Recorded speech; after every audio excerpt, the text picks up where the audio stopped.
Jak si ceníte vlastně výsledky loňského roku? Jak jste na tom byli? Tak já si myslím, že jsme dobře ukončili loňský rok.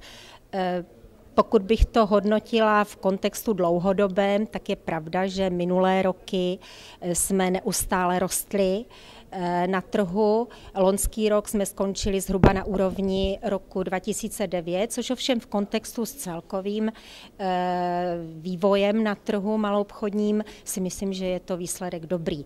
Měli jsme obchodní místa, kde jsme něco málo ztratili, na druhou stranu jsme třeba narostli s exportem, takže myslím si, že výsledek byl dobrý. Jaký dopad by pro vaši firmu mělo uvažované navýšení sazby DPH na 19%? Tak já si myslím, že to uvažované navýšení sazby DPH 19% bude mít dopad určitě nejenom na naši firmu, ale vůbec na obchod jako takový. Pochopitelně se to promítne ve zvýšení. Ty marže, se kterými pracujeme my jako výrobci a možná i ti obchodníci, nejsou tak velké, abychom mohli sáhnout do našich marží a víceméně zachovat stávající ceny, pokud tedy dojde k navýšení té daně na 19%.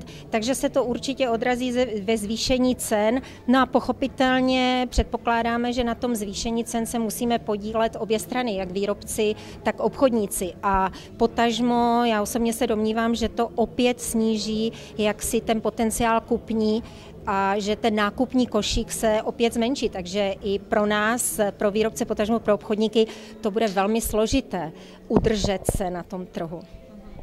Když byste z tohoto pohledu měla říci, co pro vás bude považováno za úspěch v roce 2011, tedy jaké máte cíle, čeho byste rádi dosáhli?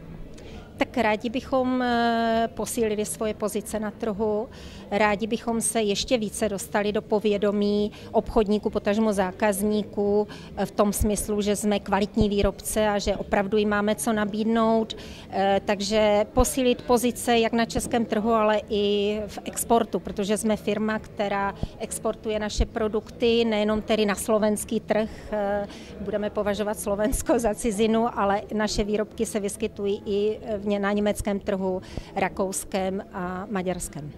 Ideální, co se skrývá za pojmem ideální obchod, jak byste si ho vy představovala?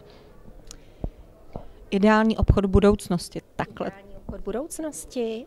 Tak ideální obchod budoucnosti, co zákazník, to asi jiná představa. Moje konkrétní představa, kdybych se měla držet teda té naší komodity, tak bych si představovala takový jakoby návrat do minulosti, krásný, takový retro obchůdek, kde je velmi přátelské prostředí, kde opravdu nabízejí kvalitní výrobky, místní výrobky a kde tam najdu vždycky to, na čem si pochutnám.